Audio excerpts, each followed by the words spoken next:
I'm thinking about these things in terms of righting historical wrongs. This whole sort of conversation about refugees, particularly in Europe, for me, I keep thinking, well, but 150 years ago, you went to Africa, you didn't have visas, nobody asked you to come. You sort of go in there, you plunder, you do whatever you want.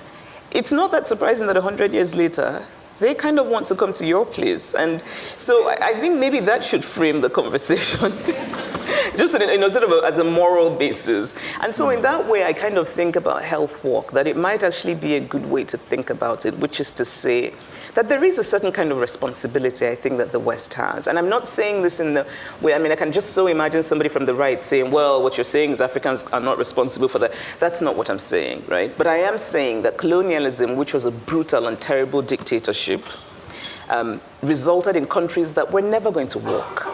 Nigeria is a country that was not set up to work. If you read just basic Nigerian history and colonial policy, there is no way that country would have emerged from the dictatorship that was colonialism and somehow flowered into this wonderful democracy.